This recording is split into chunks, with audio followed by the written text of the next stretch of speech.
tienen en sus extremos distales los núcleos de crecimiento o fisis de crecimiento, y eso va a ir cerrando, porque por ahí crecen los animales de acuerdo a la edad del paciente. La mayoría de las fisis cierra entre los 7 y los 12 o 13 meses, a veces hasta los 15.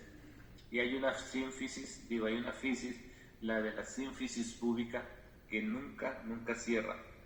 Una vez que el perro se hace adulto, esa fisis cierra y se convierte en una línea blanquecina.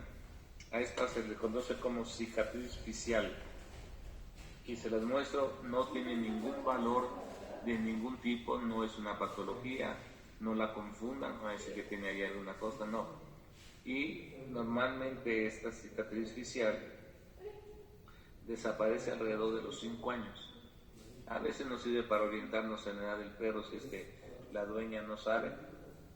Las dos nos sirven. En un animal que tiene las fisis abiertas, pues vamos a catalogarlo como un cachorro. Y en un animal que ya está la cicatriz fisial, pues es un animal adulto. Si hablamos ya de la finalidad del examen diagnóstico, pues es revisar la simetría y la congruencia de los huesos, articulaciones, masas musculares, ligamentos, tendones, vasos sanguíneos y nervios periféricos. Aquí me gustaría que consideren seriamente lo de los nervios periféricos, porque la ortopedia participa en varias ocasiones de procesos neurológicos, o la neurología participa de algunos procesos ortopédicos, es decir, un animal que viene parapléjico, por ejemplo, no necesariamente tiene un problema ortopédico, puede ser un problema netamente neurológico. Y recuerden, un paciente que claudica con el miembro torácico, ya sea izquierdo o derecho, y que cuando ustedes lo revisan no encuentran ninguna normalidad en sus huesos y masas musculares, revisen el cuello, porque la inervación de estos miembros proviene del segmento cervical de la médula espinal, y a través de ahí bajan los nervios que forman el plexo braquial e inervan el miembro. Entonces, muchas ocasiones el colega pasa por alto este examen del cuello del paciente y resulta que está intentando curar algo, pero no es el punto de lesión el miembro, sino la columna cervical. El examen diagnóstico, doctores, tiene que basarse después de que ustedes hayan hecho un examen completo. Nosotros no podemos empezar a revisar nada más el miembro afectado, tenemos que revisar que todo el paciente esté sano, y no hay un estándar para hacerlo. Pueden ustedes hacerlo como gusten, pero para un sistema lógico, y nuevamente aquí recurrimos al sentido común. Si ven ustedes en esta imagen, pues no pueden llegar con un perrito y tomarle la temperatura rápidamente. El perro obviamente se va a sentir molesto. Lo correcto es llegar por el frente, poner su mano sobre el hocico, que los huela, lo acarician un poquito en la cabeza, bajan por el cuerpo, y después posiblemente el paciente se deje hacer lo que quiera. Y tienen que revisar el abdomen, tienen que revisar el tórax, y ya después van al examen ortopédico. Pero primero hacemos un escrutinio de todo el paciente para ver si no trae alguna otra patología aparte del problema ortopédico. En términos generales, en todos los exámenes vamos a usar los sentidos de la vista, el tacto, el olfato, el oído. Aquí nos faltaría el gusto, pero si alguien quiere tomar la temperatura y luego probar qué tiene el paciente, pues no hay problema, pero no se lo recomiendo, ¿no? Me salté muchas cosas, perdón, estoy tratando de...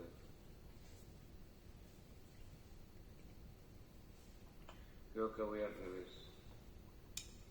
Soy bastante inútil con la cosa de la computación, ¿no? Aquí Gerardo me está dando la mano.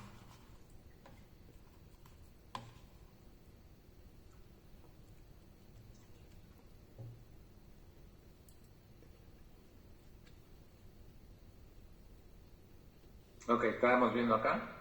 Y le decía que lo único que no usamos es el gusto, y como broma decía que si alguien quiere tomar la temperatura y luego ver que come el perrito, pues es muy optativo. A ver, doctores, ¿qué tan observadores? ¿Dónde está el leopardo?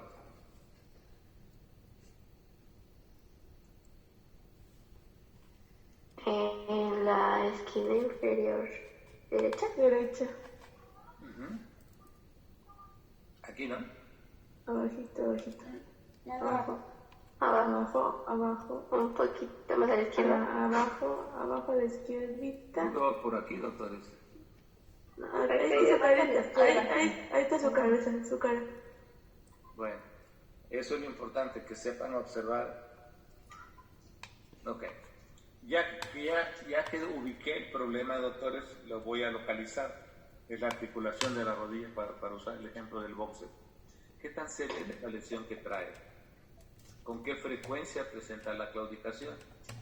Las claudicaciones se pueden incrementar o disminuir, depende del momento del día en que vive el perro. Por ejemplo, frecuentemente, si un perro está en reposo, al levantarse va a claudicar más, camina un poco y se le va bajando. También va a claudicar más después de que le hagan mucho ejercicio, por ejemplo. Entonces tenemos que ver la severidad y la frecuencia, cuándo lo presenta, qué duración tiene esa claudicación, es momentánea mientras se levanta o la mantiene todo el día, qué manifestaciones asociadas tiene. Generalmente una de las manifestaciones más frecuentes obviamente es el dolor, y el dolor hace que el animal cambie de temperamento o que deje de comer, por ejemplo, o que coma menos, ¿sí? O que no se quiera mover. Luego, ¿qué factores incrementan, ¿sí? ¿Qué factores incrementan o disminuyen la sintomatología? Estos doctores, por ejemplo, el frío la incrementa, ¿sí? El ejercicio excesivo también la pueden incrementar. ¿Qué otra cosa podría ser? El subir escaleras, por ejemplo.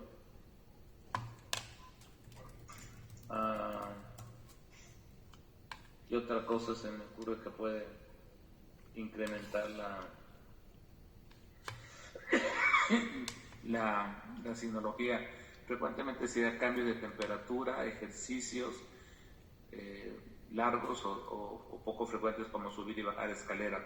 Y luego el progreso, es decir, el animal empezó, por ejemplo, en tumores, la claudicación empieza lenta y se va incrementando con el tiempo.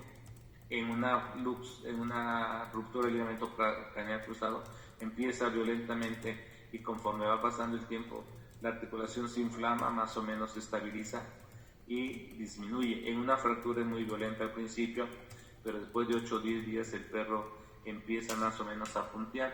Entonces el progreso nos indica mucho la evolución de la enfermedad, y sobre todo también es muy importante que pregunten si a este animal le han estado dando algún medicamento que luego el dueño se le ocurre compararlo con el humano y no todo funciona igual, o algún vecino dice, no, mi perrito tuvo lo mismo, yo le di tal cosa, y copian esas cosas, ¿no? Una vez que hemos obtenido la información de la anamnesis, vamos a empezar ya nuestro examen diagnóstico ortopédico ornatológico. Lo primero que siempre deben de hacer, doctores, es observar a su paciente. Cómo se para, y ahorita lo vamos a ir viendo. Luego lo vamos a hacer moverse, eso se le llama dinámica. Luego finalmente lo subimos a la mesa y esto se llama palpación. Y en la palpación vamos a auscultar y vamos a percutir ese miembro. Aquí está en estática o en observación, vamos a ver su conformación, cómo están sus masas musculares, son homogéneas, qué postura toma, y lo vamos a ver del lado de frente, de atrás y lateral.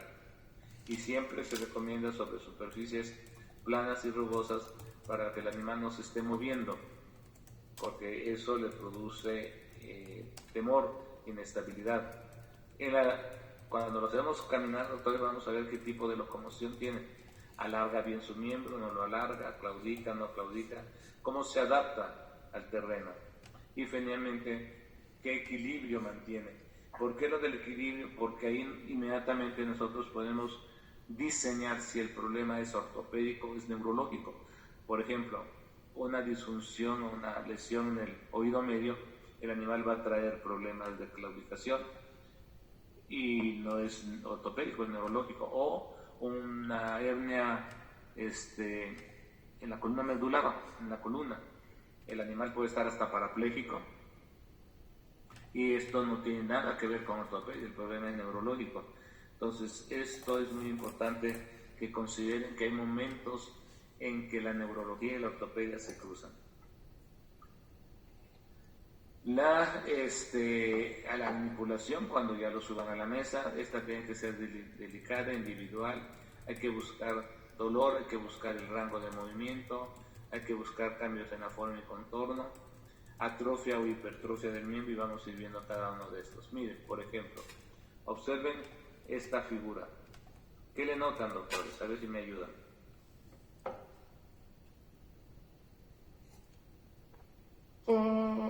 El miembro posterior del lado izquierdo está como muy pegado al derecho. Recuerda que los miembros son pélvicos y torácicos, no son ni anteriores ni posteriores. Pélvico. Se ha definido así porque los miembros de atrás están pegados a la pelvis y de ahí el nombre de pélvico. Y los anteriores pues están pegados al tórax y de ahí el nombre de torácicos. Entonces hablamos de miembros torácicos y de miembros pélvicos. Pero dijiste que el miembro pélvico, ¿qué? ¿Cuál de los dos? ¿El izquierdo? Pero el izquierdo casi no se ve, flaquita. Bueno, yo veo que está como muy pegado al derecho, pero posiblemente sea por la imagen. Entonces sería el problema en el derecho. Volvemos a lo mismo. Si usas un sentido común, ¿qué crees que te está tratando de mostrar? ¿El miembro pélvico izquierdo o el miembro pélvico derecho? El derecho. Entonces, ¿ya ves? Para que le enseñes el lado izquierdo que no te ve. Sentido común. ¿Qué le des al lado al miembro pélvico derecho?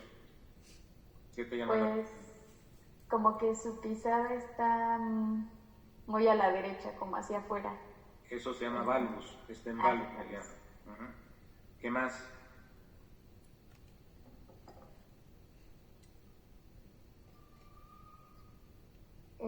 También no sé si sea como una curvatura a la altura de las lumbares, como por su cadera, o igual es por la foto. ¿Aquí? Ajá. No, yo creo que es consecuencia del problema que tiene, pero ¿dónde está el problema? Ubícalo. Ahí está en la foto, ¿eh? No te estoy preguntando cosas que no estén en la foto.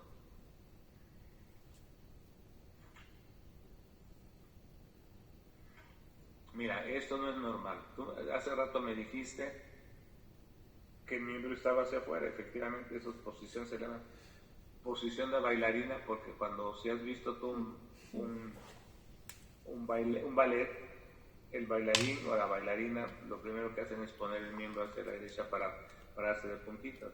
A esto le llaman posición de bailarina y es clásico de una enfermedad que ahorita te voy a decir. Pero lo que es notorio son dos cosas. Esta masa no es normal, está demasiado abultada y los miembros torácicos demasiado abiertos. ¿Por qué están demasiado abiertos? Porque el peso, el problema está aquí y su peso, y ahorita lo vamos a ver por qué lo hace, lo está pasando hacia craneal.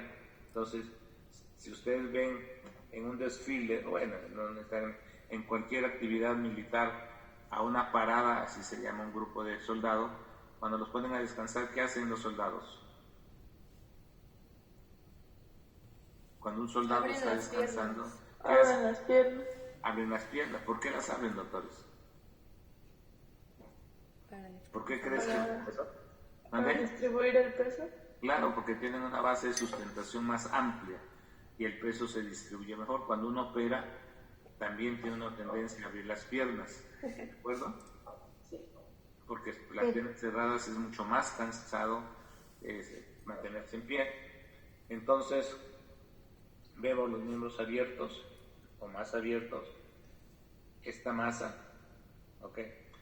Si ustedes conocen ya parte de su medicina, ¿qué creen que puede haber sido la causa de este incremento en la masa muscular.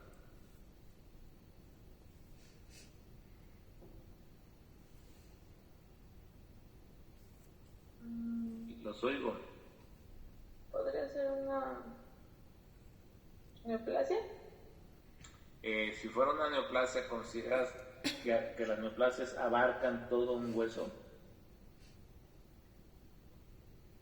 ¿Todo un hueso? ¿Dónde? Sí, por ejemplo, ¿qué hueso está involucrado en esa zona? El coxal. No. ¿No? ¿El fémur? Claro, el coxal no baja en la pierna. Y más que, bueno, nosotros usamos más el término de pelvis en pequeñas especies de coxal. El coxal es un hueso del acetábulo, y a veces le dicen coxal a toda la pelvis, pero le he oído más en términos de bovinos. En pequeñas especies usamos pelvis. ¿Ok? Y la pelvis no baja aquí, ¿estás de acuerdo? Bueno, entonces el fémur. ¿Y consideras que hay alguna patología que vaya en todo el fémur? ¿O hay neoplasias que abarquen todo un hueso? ¿Lo vieron en patología seguramente? No hay, doctores. No hay ninguna neoplasia. Hay una patología que se llama osteomielitis, que abarca todo el hueso. Las neoplasias son características, lo vamos a ver cuando veamos interpretación de reacciones óseas, que lo vemos en la próxima clase, pero son características de ciertas zonas de los huesos, nada más. Entonces, ¿qué consideran que pudo producir el incremento, el aumento de volumen de este miembro? Piénsenle.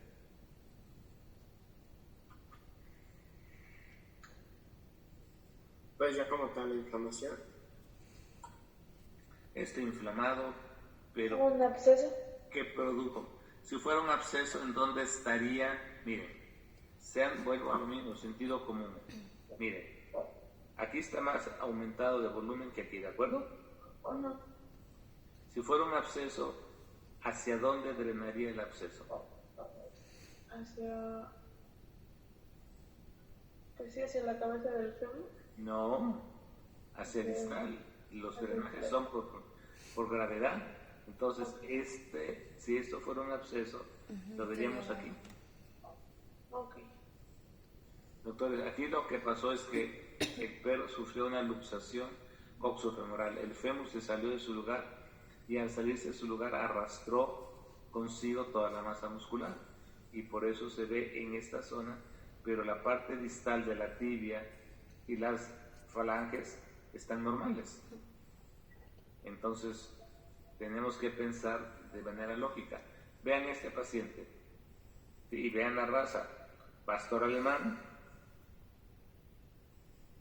espalda curvada, y esto va a depender de si es un perro de raza alemán, un pastor alemán de raza alemán, valga la redundancia, porque hay dos tipos: el europeo, el alemán, y el americano.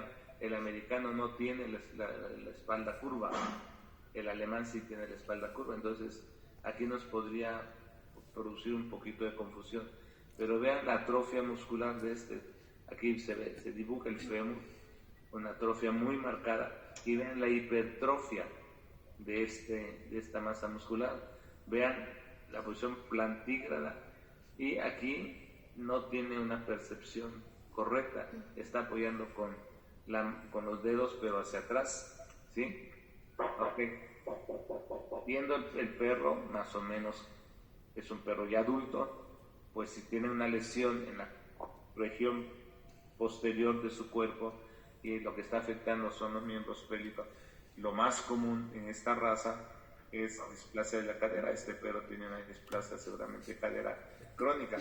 ¿Y por qué es importante? Porque cuando lo voy a comprobar tomando un estudio radiográfico, pero tengo que saber de qué zona y en qué posición la voy a pedir. Este gatito es mucho más complejo, es un cachorrito, debe tener un par de meses, y tenemos una columna vertebral con lordosis, con quifosis, con lordosis, vemos que hay paraplegia de los miembros pélvicos, pero también vemos aquí una especie de atrofia y aquí una hipertrofia, pero sin embargo vemos que la cola está normal. Si esta cola tuviera alguna lesión nerviosa debería estar colgando. Entonces aquí tenemos una confusión entre lo neurológico y lo ortopédico. Este animalito lo que tenía era un hiperparatiroidismo nutricional secundario. El problema es nutricional, que repercute en los huesos y repercute en el sistema nervioso. Cuando el perro es muy pequeño, doctores, agáchense para que lo puedan observar. Entonces, para que vean este mosaico de ejemplos, es para que pongan mucha atención en cómo voy a hacer mi examen y en qué datos debo de fijarme. Ok. Después, ya lo observé, ahora lo voy a ver en dinámica. Lo voy a hacer primero caminar y tiene que estar la correa muy bien puesta entre el maxilar y el occipital. Si lo ponen sobre el cuello, lo ahorcan y no lo pueden manejar. Y debe ser más o menos unos de 5 mínimo a 10 pasos. Si no, no van a poder ver nada. Primero lo caminan, luego lo trotan y siempre vemos el frente, la parte posterior o el trasero. Y es muy importante que vean el dorso, porque el dorso es el que nos sirve de transmisor de las patologías que pueden tener. Si les duele los miembros pélvicos, el peso lo va a pasar hacia los miembros torácicos y a la inversa.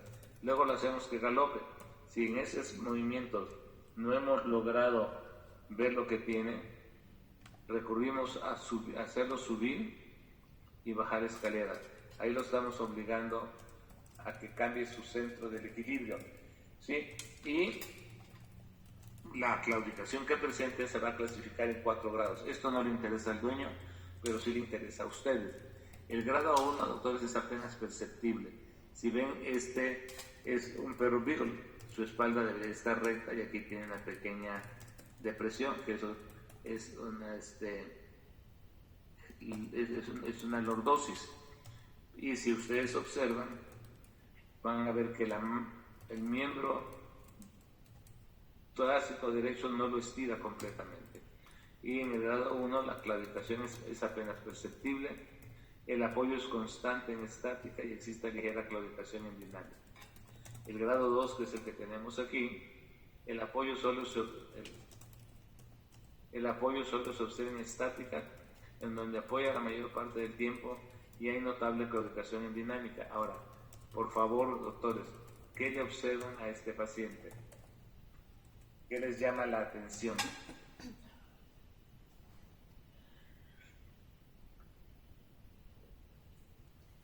Que no apoya completamente el miembro torácico derecho. Correcto, pero eso dice ya lo decía ahí, ¿no?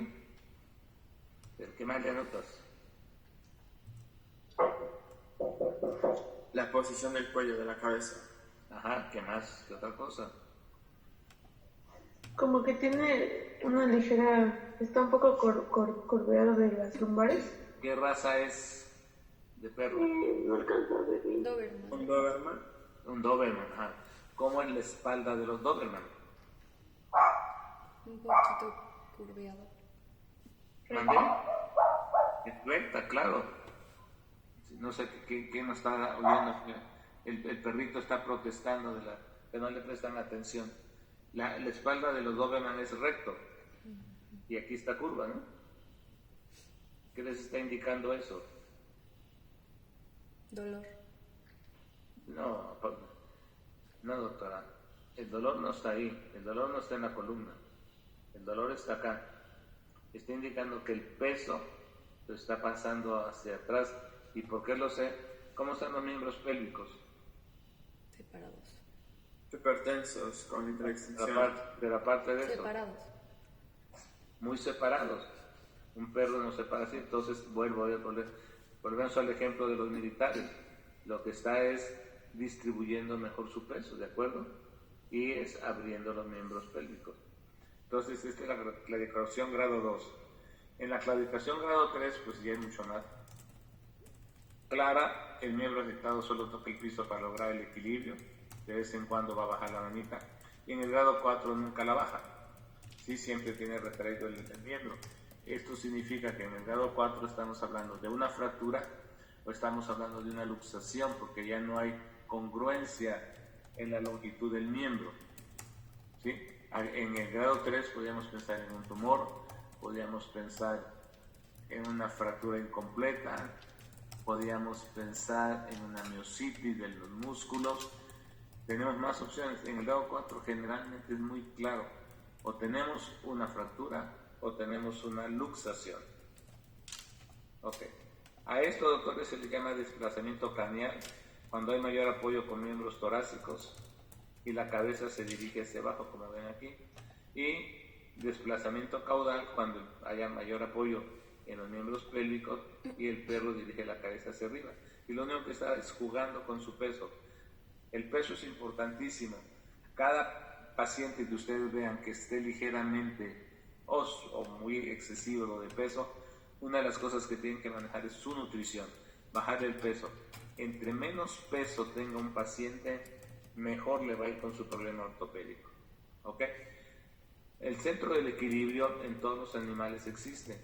En el perro está la entrada del tórax y tiene una ventaja que es desplazable. Entonces, por eso el paciente puede pasar el peso. Y nosotros lo hacemos.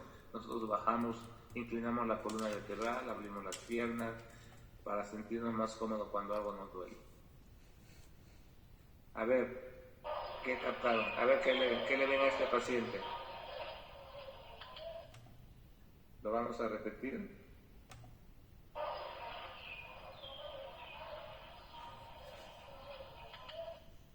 ¿Ya vieron de dónde claudica?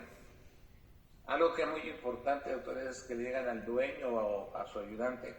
La correa del perro debe ser este collar que se corre, que más le llaman de castigo, porque ese no es de castigo, el de castigo es diferente, es uno que tiene púas. Y debe ir en la base de la mandíbula, tóquense su mandíbula, hasta atrás y en el occipital. Esos son los dos huesos que controlan el movimiento de la cabeza. Si lo ponen más abajo va al cuello. En el cuello lo que hacen es ahogar al perro, pero no lo controlan. Entonces vean desde cómo maneja el ayudante o propietario, seguramente aquí, al paciente. Y háganlo caminar. Ahí está, nuevamente. ¿De qué miembro está claudicando? Ese miembro pélvico creo que es el derecho. Flaco. Nuevamente, ¿dónde está tu sentido común? Si te trataran de mostrar el pélvico derecho, ¿de dónde hubieran tomado la foto? Del otro lado, el izquierdo. Haznos, señor, es un dicho, ¿no? Sí. ¿Sí? ¿Sí te cae? ¿Sí ya te Sí. dicho lo que es el sentido común? Sí. Está claudicando del miembro pélvico izquierdo, ¿de acuerdo? Vale. Ok, supongamos que todavía no lo logran detectar, lo hacen subir escaleras. ¿Qué notan? ¿Qué notan con ese paciente? Que los miembros pélvicos los retrasa y al final da un brinco. ¿Y cómo debe caminar un perro? Con un movimiento de ambos, o sea, Uno y otro, no juntos, ¿de acuerdo? Sí. Quiere decir que aquí el problema está en ambos miembros pélvicos. Es pastor alemán, es un perro adulto, es un perro pasado de peso además, si lo ven está gordo. ¿Y qué enfermedad es más frecuente en el pastor alemán? En los miembros pélvicos. Claro, este es un perro sospechosísimo que puede tener displasia, entonces cuando yo le voy a examinar, recuerden que estamos en la segunda fase del examen. Primero lo observamos, luego lo hacemos caminar y después lo vamos a subir a la mesa para palparlo. Entonces mi palpación se va a enfocar con mayor énfasis en los miembros pélvicos para que después yo ordene una radiografía y le ordene la posición del paciente. ¿Ok? Aquí tenemos otro ejemplo. Es mucho más claro, ¿no? La ubicación del miembro pélvico izquierdo también. Es un perro que no tiene raza, es una cruza de algo, parece que tuvo algo de base o de Dachshund, porque está muy largo y son los perros. Podría ser un corgi también, un Welsh corgi, y está claudicando del miembro pélvico izquierdo. También parece ser un perro ya adulto, ¿no?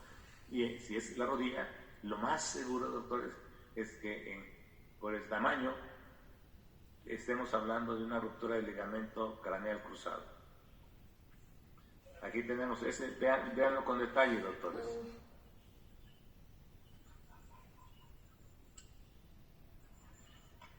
Lo voy a repetir para que lo vuelvan a ver, por favor, pongan atención. ¿Qué le notan que hace el cachorrito?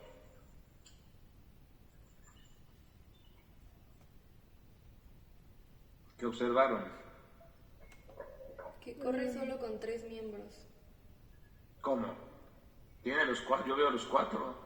pero como que arrastra el izquierdo, tantito. Y solo de repente lo apoya. ¿Qué raza es? Un labrador. Ajá, labrador. Es un labrador. ¿Qué edad le calculan? 5 meses. No, Paquita, Como no. 4, 3, 4. Como tres meses aproximadamente, sí. De 5 ya estaría más grande siendo un labrador. Vale, perdón. No tienes que perdonar, Flaco, estás aprendiendo. Lo que quiero es que participen para que se les quite un poco los rupestres y se hagan menos rupestres. Entonces regresamos. Labrador, 3 meses. ¿Qué patología recuerdan que puede? ¿Dónde creen que está la afección? ¿Qué es lo que el perrito no hace? Véanlo otra vez, por favor. ¿No flexiona los miembros? Claro. Perdón, mira, se fue toda la presentación. No sé qué demonios hice. ¿Puede tener displasia de codo? No. ¿Cómo si? Preciosa, tu sentido común. ¿Dónde queda el codo? Adelante. ¿En qué miembro? Anteriores. ¿Anteriores? ¿El codo? Sí. No. Pélvicos, digo. Pélvicos. Torácicos. Te voy a bloquear, ¿eh? Me confundí. Lástima que sí, pero te confundiste como si me dices el problema está en Chiapas y el problema está en Tijuana. Por favor. Torácico. Vean, ¿qué hace el perrito? ¿Qué es lo que no hace, pues? No flexiona el miembro pélvico izquierdo. ¿Se fijaron o no se fijaron? Sí. A ver, veanlo otra vez. Lleva el miembro como si estuviera recto. Y debería tener flexionado. Vean el derecho como lo flexiona. ¿Qué estructura anatómica te permite flexionar los miembros? Y los de ustedes también. Los metacarpos, ¿no? Ay, flaco, ¿cómo que los metacarpos? ¿Eso te permite flexionar los miembros? Claro, pero ¿cuál? La patela.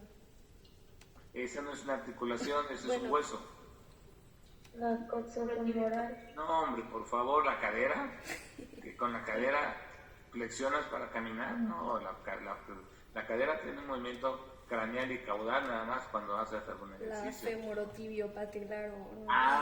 En la articulación femorotibio patelar están 3 estructuras óseas. ¿Cuáles son? Que es el fémur Ajá. distal, la patela y la tibia proximal. La tibia, secas. La tibia no es proximal. Aquí es la tibia en general. Ok. La tibial. Y si no puede flexionar la articulación femorotibia patelar, ¿qué estructura no está cumpliendo su función? La patela. Claro, este perrito no siendo la raza adecuada, porque en cachorros, en perros enanos, la luxación patelar sería el primer diagnóstico presuntivo que yo daría. Pero aquí seguramente este perrito tuvo un trauma, que también la luxación patelar puede ser traumática y que es congénita en animales de razas enanas, traumática en animales de otras razas. Lo que tengo que revisar es esta estructura. Cuando menos si no tengo el diagnóstico, reviso eso y lo que van a encontrar es la patela fuera de su lugar. Este perrito lo que tiene es una luxación patelar. Pero si no se fijan y no analizan con detalle qué es lo que me interesa, no me interesa que tengan las patologías, doctor. Me interesa mucho que sepan la metodología de cómo revisarlo. Es como una receta. ¿Cómo hago un flan o cómo hago una gelatina? Bueno, pues eso es lo que tengo que aprender. Ya después aprenderé si la gelatina la hago de limón, de fruta, sin frutas, con decoraciones, sin decoraciones. Pero el proceso es lo mismo. Le varían algunas cositas que le pongo, pero en ortopedia va a ser lo mismo, ¿ok? Aquí tenemos otro. Aquí vamos a ver varios pacientes. Este es muy claro, aquí es muy claro. También la articulación lesionada, si usted lo nota, es la rodilla. Se dice articulación de la rodilla porque se refieren al exterior. Si se refieren al interior, sería la articulación fémoro-tibio-patelar. Aquí tenemos otro paciente. Y también es lo mismo, el animal flexiona su articulación, ¿sí? Y seguramente el problema está ahí. Vean, es un perro de adultos, tiene canas, incluso si le ven, las canas más o menos aparecen en los perros entre los 5 y los 7 años de edad, y es un perro adulto y seguramente tuvo un trauma. Tengo varios de lo mismo. Aquí tienen otra vez, puede ser, aquí está un poquito más complejo, no flexiona totalmente la rodilla, pero podría también tener un problema en la coxofemoral. También es un perro adulto, también lo llevan mal dirigido. Vean que el collar va en el cuello, no va en la zona de la mandíbula. Ahí el perro se va ahogando. Entonces eso tienen que vigilar mucho. Aquí tienen otro. Miren, por ejemplo, doctores, todos estos casi, me acuerdo que el diagnóstico era de ruptura de ligamento, pero son la duración. Por ejemplo, este que estamos viendo ahorita casi apoya. Seguramente es un caso crónico, ya la articulación se inflamó y la inflamación estabiliza un poco más la articulación. Cuando acaba de pasar el evento, no va a apoyar, la articulación todavía no se inflama. Y cuando se inflama la gente piensa que ya se alivió solito. Eso es gravísimo porque el cartílago que no tiene irrigación y no tiene inervación se sigue lesionando. Y el cartílago no se recupera con cartílago, se recupera con tejido fibroso que no tiene la misma función. Entonces, al dueño hay que insistirle que estos casos, aunque aparentemente el perro ya camina, no va a caminar. Y si lo llega a hacer, lo que va a estar es destruyendo el cartílago. Y una vez que lo destruye, se presenta un problema que no es curable, que se llama enfermedad articular degenerativa. La enfermedad articular degenerativa no se cura, se controla. Controlan ustedes el dolor, con condroprotectores más o menos logran recuperar un poquito de los condrocitos, pero en términos generales no se cura una enfermedad articular degenerativa. Entonces eso es lo que tienen que evitar y hacer consciente al cliente de ese proceso. Este es el mismo, lo vamos a pasar, y me interesa que lo vean con todo detalle. Por favor, observen todo lo que hemos venido platicando.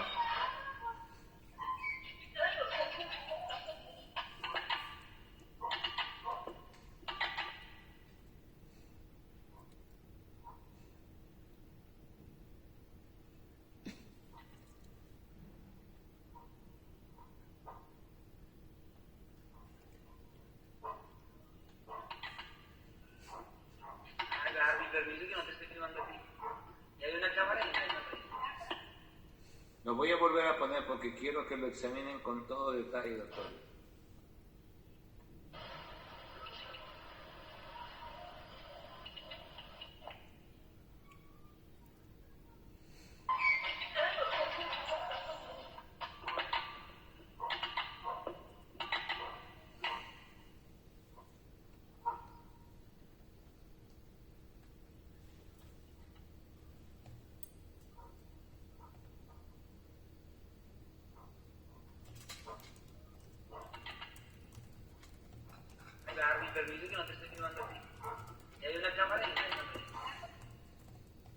Ok, Ok, doctores, ¿qué le den al paciente? Vamos a empezar. ¿Qué raza es? ¿Dónde está su zootecnia? ¿Con quién llevan zootecnia? Chihuahueño, ¿no? Ah, ¿esto es un chihuahueño? No, entonces no sé. Te voy a castrar, vas a ver. ¿Terrier? Es un terrier, doctores, pero no es un fox terrier. El fox terrier es de pelo liso y alambre. Se parece mucho a un fox terrier de pelo liso. Está bastante más acertada. A este perro en México le llamábamos ratonero y prácticamente desaparecido.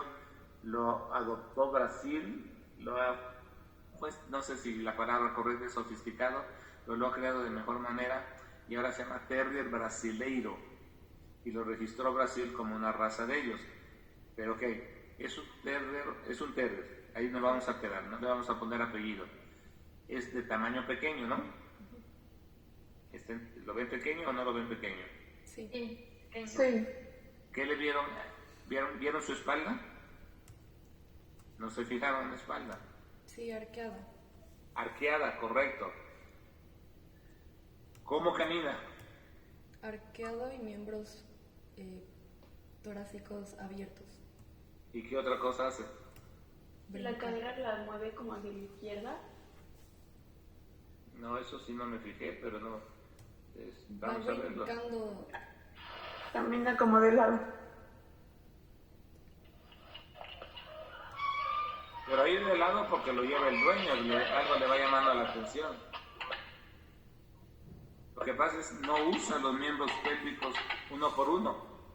Eso que lo ven ustedes se llama salto de conejo, porque así caminan los conejos. Y eso es clásico de que no usan sus miembros pélvicos. Si es una raza enana, no usan los miembros pélvicos, ¿dónde creen que está el problema? ¿Dónde creen que está el problema? ¿En qué estructura del sistema muscular está el problema? Doctores, hemos repasado desde hace media hora qué patologías afectan a las razas enanas. Luxación patelar. Claro, el perrito lo que tiene es una luxación patelar bilateral. Bilateral. Claro, porque están los dos miembros afectados, a eso se le llama bilateral. Ok, ya lo vi en movimiento, ahora lo voy a subir a la mesa. Y ahí empiezo la palpación.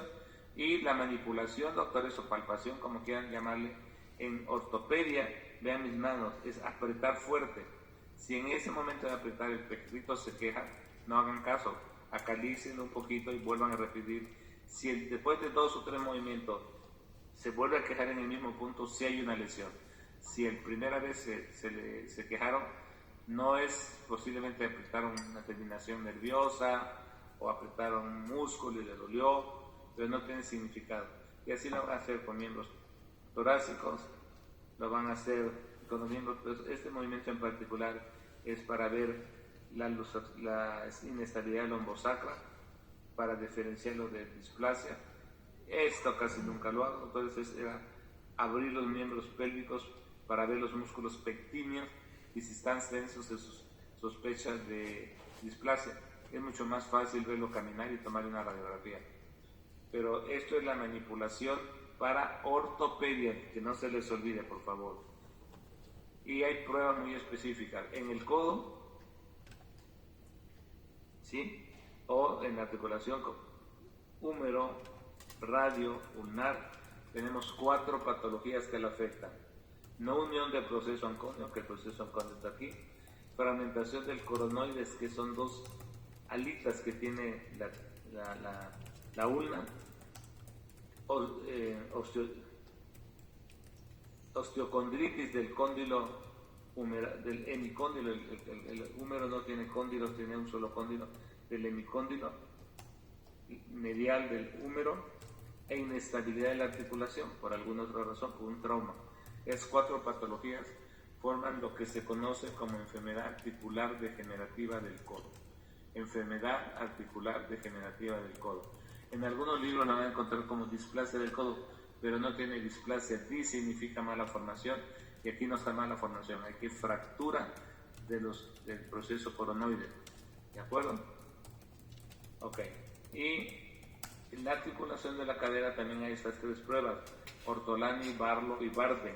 La más común es Ortolani, pero las 3 tienen el mismo principio: es ver la laxitud, con qué facilidad se saca la cabeza del fémur de la zona acetabular.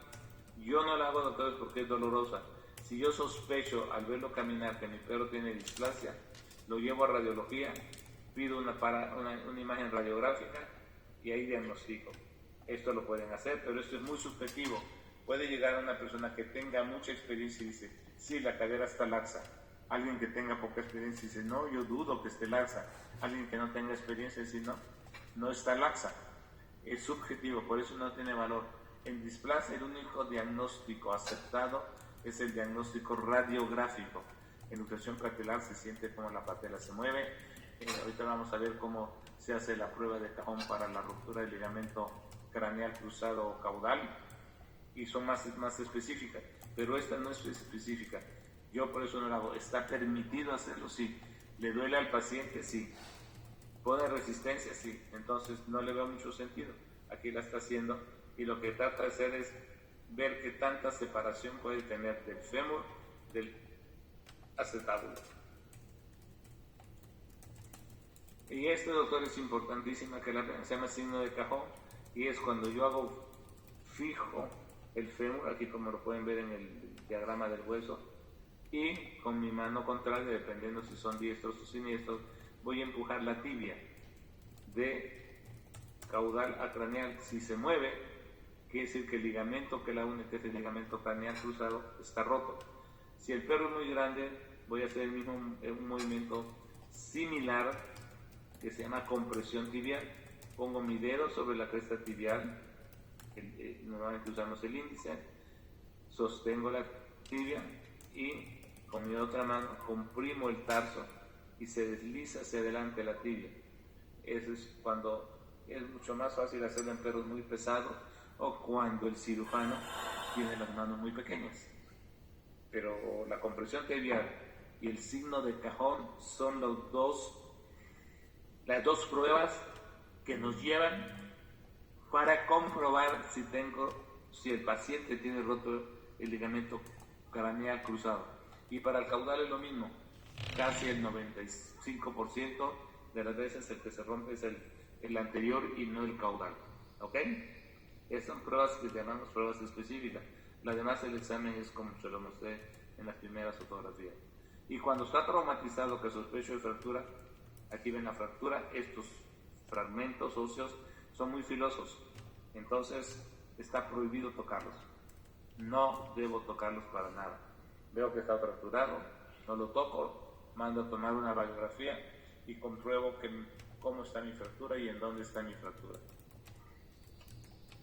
En traumatología está prohibido buscar la zona de fractura porque lesiono la masa muscular y puedo accidentalmente con esos fragmentos llegar a lesionar un vaso y producir una hemorragia, o un nervio y producir una paraplegia. Okay. Si resumimos, doctores, ¿sí? Vamos a ver que tenemos que examinar la articulación escápulo-humeral. Ahí hay una patología que se llama osteocondritis disecante. Hablando de ortopedia, si hablara de traumatología, lo que sucede es la luxación del hombro. Si bajo en el húmero no hay ninguna patología en particular, hay fracturas. Las fracturas se pueden presentar en cualquier edad, en cualquier sexo, en cualquier hueso. Esta la dejamos aparte porque no tienen un patrón, y las enfermedades ortopédicas sí tienen un patrón. Entonces, repito, osteocondritis disecante, que se presenta en la cabeza del húmero con mayor frecuencia, en el hemicóndilo humeral, se presenta en el cóndilo del fémur y en el tarso, la osteocondritis.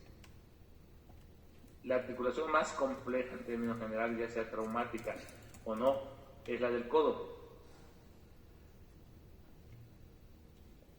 que está formada obviamente por el húmero, el radio, la ulna. Y ahí tenemos las 4 patologías que decía: osteocondritis, no unión del proceso anconio, fragmentación del coronoides e inestabilidad articular. Las más frecuentes es no unión del proceso anconio y fragmentación del coronoide. Hacia abajo, doctores, no existe ninguna patología seria. Hay una poco frecuente que es la retención del cartílago de crecimiento de la ulna. Aquí hay un cartílago de crecimiento como en todos los huesos, por alguna razón hereditaria, ese cartílago tiene su crecimiento, el radio sigue creciendo y se curva, y se le llama la patología curvatura de radio. Lo más frecuente para que esta patología se presente es un trauma, ¿sí?, pequeño o grande, no importa, que cierre el núcleo de crecimiento y presenta curvatura de radio, pero se considera la patología esta más traumática que hereditaria o genética, como son las enfermedades ortopédicas.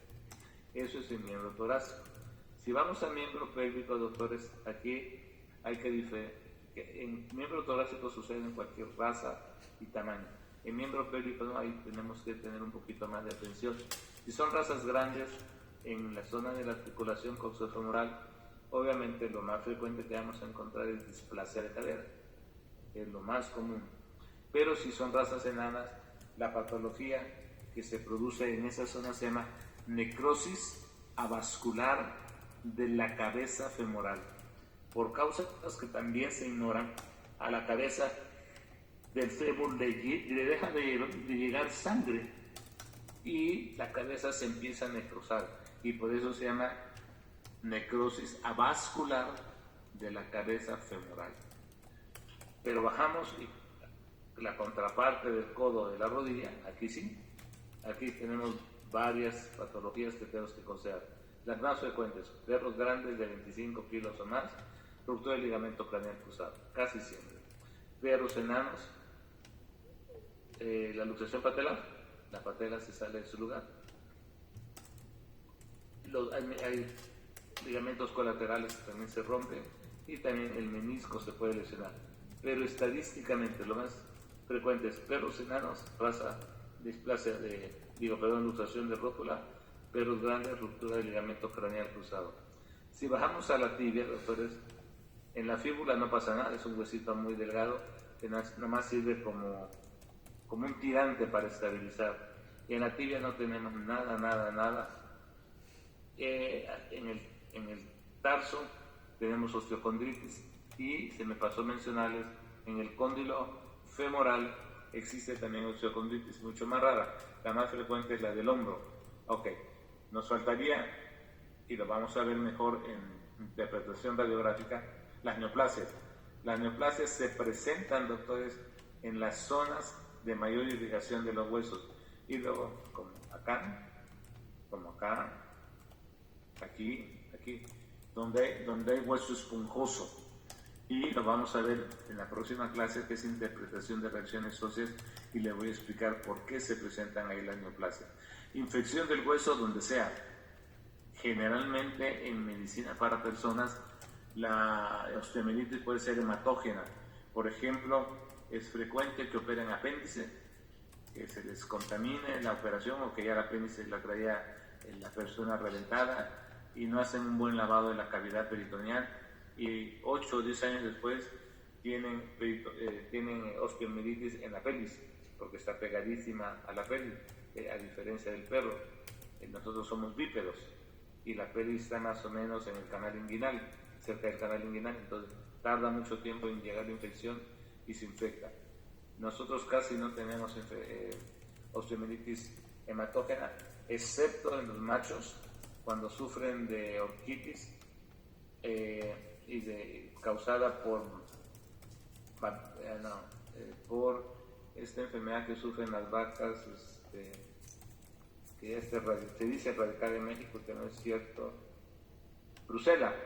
Cuando el paciente sufre de brucelosis, el perro le llega a sufrir, la irrigación del testículo drena hacia la vena cava, y se produce osteomielitis en las vértebras lumbares. Es la única que con cierta frecuencia se presenta por vía hematógena. La infección de los huesos generalmente es exógena, es decir, es por una fractura expuesta, es por una cirugía mal hecha en el sentido de la asepsia, pero no la tenemos hematógena tan frecuente como en el humano. Fuera de ahí, doctores, no hay ninguna otra patología importante.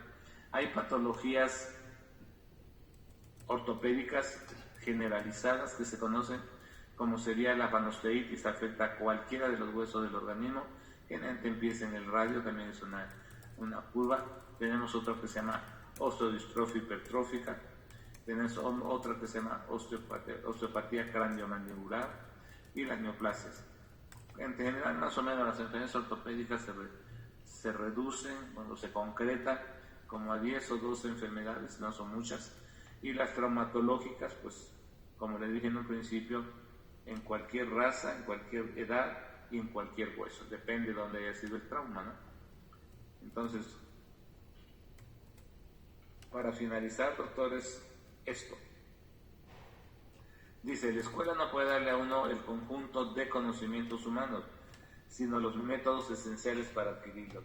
La idea de esta plática, doctores, no es que sepan las patologías, las tienen que saber antes para poderlas, como decía su compañera al inicio de la plática, yo necesito saber lo que busco para encontrarlo, ¿sí? Si yo les dijera, de los que me están oyendo, quién es la persona más estulta, y es español lo que estoy usando, seguramente muchos no saben lo que es estulto. Estulto es una persona muy terca, muy necia, ¿sí? Entonces, si yo no sé qué es eso, no lo encontraría a la persona. Lo mismo sucede aquí, si yo no sé qué patologías afectan a ese hueso, pues no lo voy a poder encontrar. Entonces, por eso la idea de esta plática es darles una metodología, no darles las patologías. Lo mencionamos como ejemplo, pero lo importante es la metodología que se les está presentando. ¿Tienen alguna duda, comentario? Se quedaron muy calladitos. ¿Ya se me durmieron? No. ¿Tienen dudas, chicos? No, aquí estamos. No, si En están el ahí. chat no hay ninguna pregunta, doctor. ¿No? Y aquí en presencia no hay ninguna pregunta. Sí, yo nada más un dato que se me pasó a escribir, no sé si me lo podría repetir, sobre las patologías de hombro. Nos dijo osteocondritis, no unión del proceso oncológico y fragmentación del No, cuerpo. pero eso no es el hombro. El hombro. No, perdón, todo. Otra vez. No cabe duda que estás ahí, o estás dormido, o estás más turbado que el costumbre. A ver, dime.